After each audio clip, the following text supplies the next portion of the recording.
uyu munsi rero turi muri Uganda, tugiye guteka umunyigi ni indyo ikomeye, ni ibyo kurya bikomeye mu gihugu cya Uganda.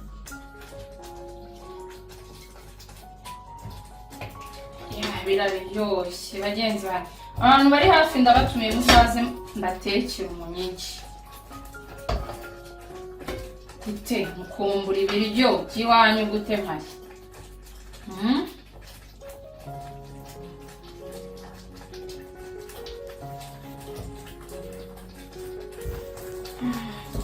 Bagande mumurikira ndabasuhuje.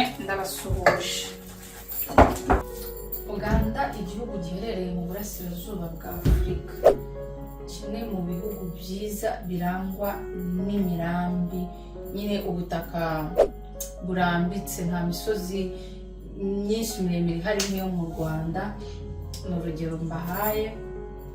Akaba ari igihugu rero gifite amateka menshi kandi yihariye, kuko ni igihugu gituwe n'amoko agera kuri 50.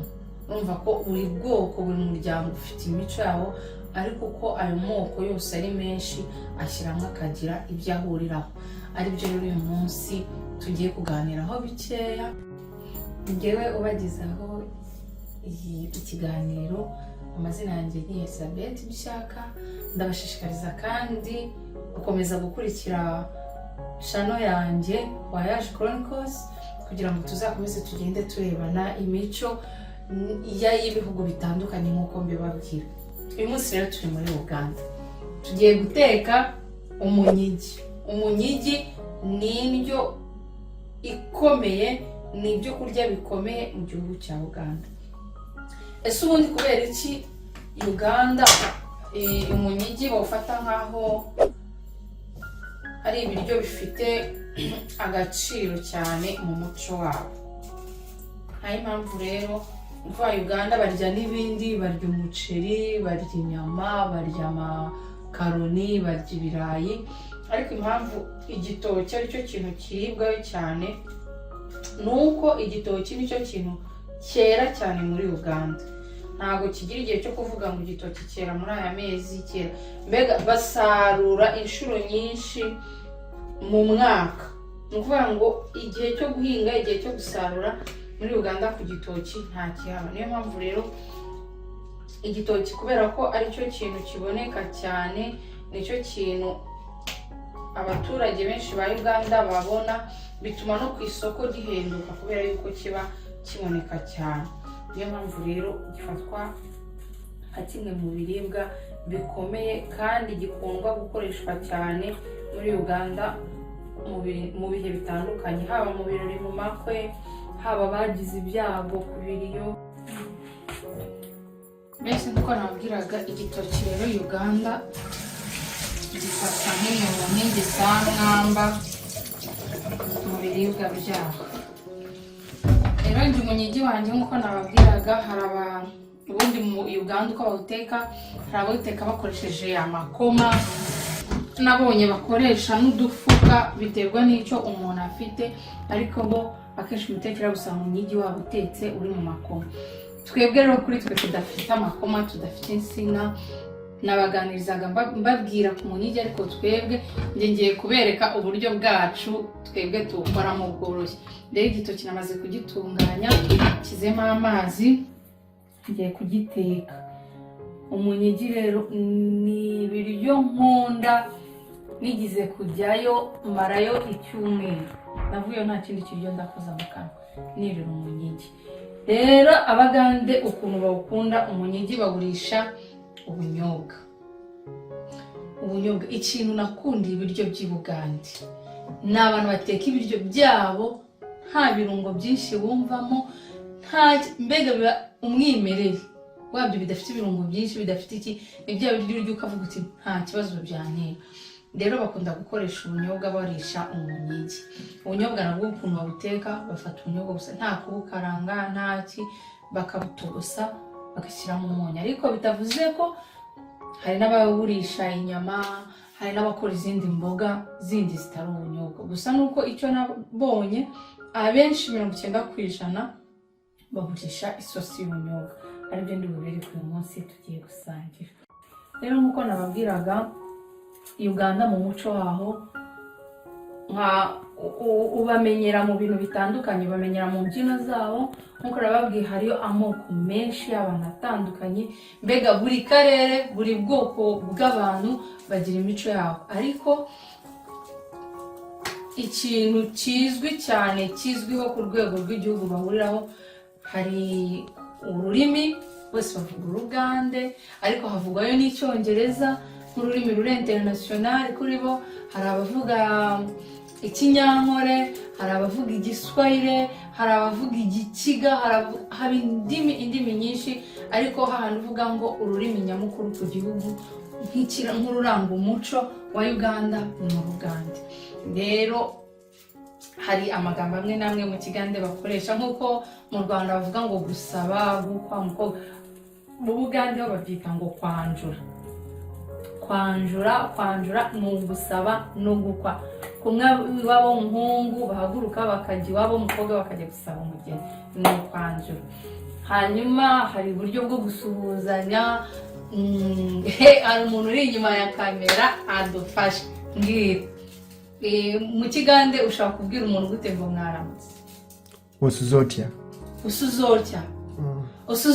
Murumva ari ibyara, muze kudushyira muri comment mutubwire, mutwigishe Ikigande, mudukundishe Ikigande, munatubwire n'ibindi tutazi nabyo ubutaha tuzabyige tubimenye, kuko twebwe intego yacu na channel yacu nka Voyage Chronicles ni ukumenya imico y'ibihugu bitandukanye.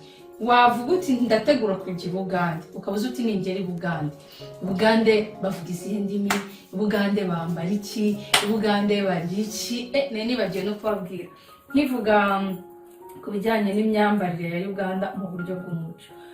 Uganda ikintu kibaranga mu myambarire, abamama baho beza cyane baba basokoje neza, baberewe, nta makiyaje nyinshi, ubona nyine ari abamama beza. Abenshi bambara umwambaro bita ngo ni gomesi. Muraza kutubwira neza niba nabibabwiye neza. Rero ni ikanzu bambara ndende iteye gutya. Unanjye umunsi mbatekeye nambaye gomesi, mwayibonye uko imeze. Rego unanjye ndi umumama wa Uganda. Rero akaba ari ikanzu, ni umwambaro wambarwa ku buryo uhuye n'umuntu wambaye ushaka kuvuga uyu mumama ni Umugande. Abapapa baho rero bakunda kwambara amakanzu maremare. Navuga nk'ababona abaza abayisilamu babona amakanzu y'abayisilamu bambara, amakanzu y'abayisilamu bambara maremare. Abapapa ba Uganda usanga ariyo bambaye yashyizeho ikoti, abenshi usanga hari n'abitwaje inkoni. Rero akaba ari imyambaro myiza kubona umuntu w'umumama yambaye gutya. Urabona ko nanjye naberewe, mbatekeye naberewe. Nayo ni imyambaro iranga umuco wa Uganda mu myambarire. Bakagira imbyino zitandukanye za Uganda, harimo Afrobeat. Kubyina babyita gute mu Kiganda? Amazina Maganda. Amazina Maganda ndumva na amazina mu Kinyarwanda. Kubyina mu Kigande nyine ni amazina Maganda. Hanyuma nanone ikindi kintu nakunze Uganda kiri mu muco wabo ni uburyo basuhuzanya. Ugasanga umumama cyangwa umwana aciye bugufi arapfukamye agiye gusuhuza umuntu mukuru, narabikunze. Cyangwa ukabona batetse amasaha yo kwarura arageze, bakarura, ukabona umumama arazanye ibiryo arapfukamye ahereje umutware. Narabirebye, naratashye nanjye ngeze mu rugo, Papa Shark namugaburiye mfukanye. Navuye kwiga umuco w'ahandi. Rero ni byiza kumenya imico y'ahantu, niyo uhageze warabibonye ubizi ntabwo bigutungura kenshi.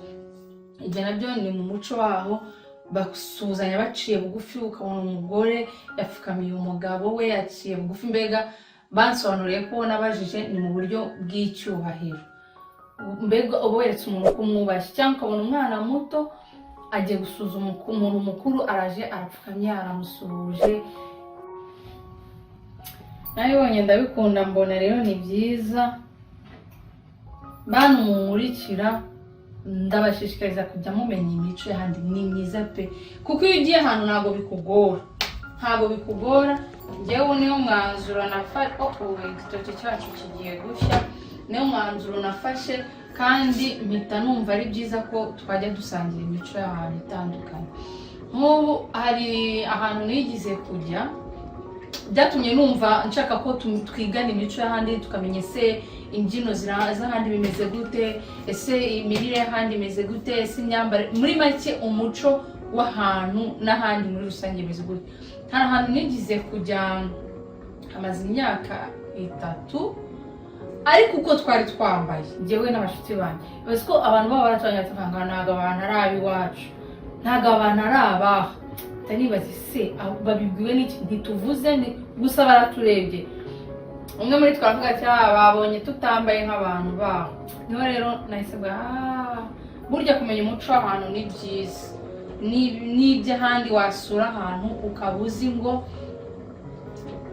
barya iki, bambara gute, ese imbyino zaho zimeze gute. Nk'abantu bakunda ibintu by'ubukerarugendo, hari igihe usura ahantu bikaba ngombwa wende ko ku mugoroba ugiye mu bitaramo byabo ukabona barabyina ibintu bikakuyobera, ariko iyo ubizi warabibonye ubiziho bigufasha kuryoherwa n'aho hantu wagiye. Ibiryo byaho kandi ndabashishikariza, nimusura ahantu mujye murya ibiryo biri lokale byabo, ibiryo gakondo, ibiryo byabo by'icyo gihugu, kugira mu bimenye. Bizatuma mujya mumenya itandukano ry'ibintu n'ahandi, binatuma kandi munaryoherwa n'ahantu mwasuye, kuko muba mwinjiye mu muco waho utandukanye n'uwanyu aho muturutse. Rero ndabashishikariza kugira ngo na Uganda muzayisure. Njye nagiriyeyo ibihe byiza, bagira ibiryo bindi nabo ndabibemereye, nzagira igihe naho tujyaneyo live mbere kuko bimeze.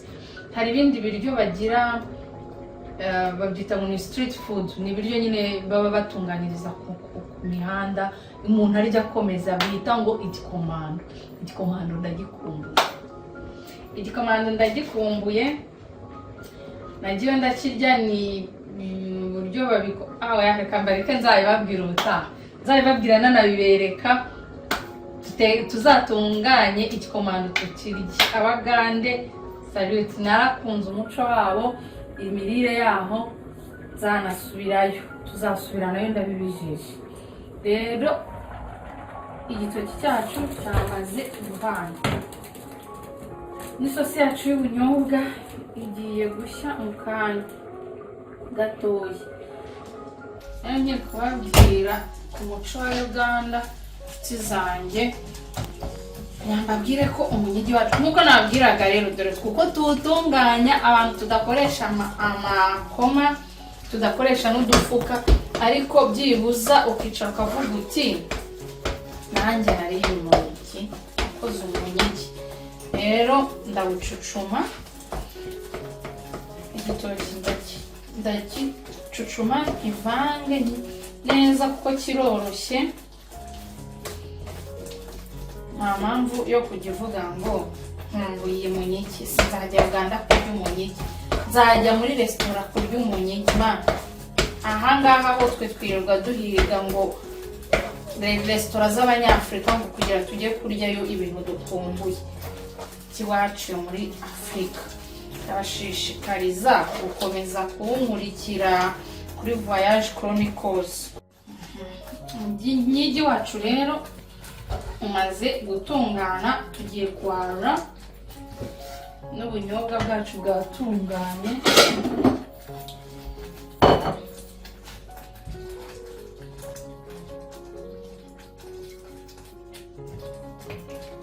Biraryoshye bagenzi banjye, abantu bari hafi ndabatumiye muzaze mbatekere umunyigi. Gute mukumbura ibiryo by'iwanyu gute mpari?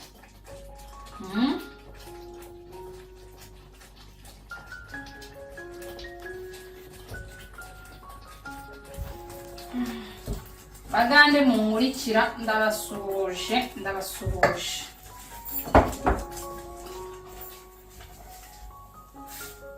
Rero ibiryo byacu biratunganye, ubunyobwa bwacu burahiye n'umunyigi wacu nabo birahiye. Angane muhiteho ndaza kuhakora isuku nyuma. Ndabashimiye ko twabanye, mwakoze kubana nanjye kandi bashishikariza gukomeza kunkurikira, mukora share, mukora comment, mutwigisha ikigande, mutubwira ibyo mubona twakoze uko mubibona, mutubwira ibyo mwifuza ubutaha nababwira ibyahehe nubwo hari ibyo mbategurira kuzabaha ubutaha, ariko ndi na hano kugira ngo nzajye mbaha ibyo mwifuza. Muri comment rero mumbwira, turifuza kumenya umuco aha, turifuza kumenya imyambarire yaha, turifuza kumenya imirire yaha, mbega ibintu tubana 100%. Rero ibiryo byacu uko mubibona mu munyigi wacu n'isosi yabo y'ubunyobwa tugiye kubirisha biratunganye.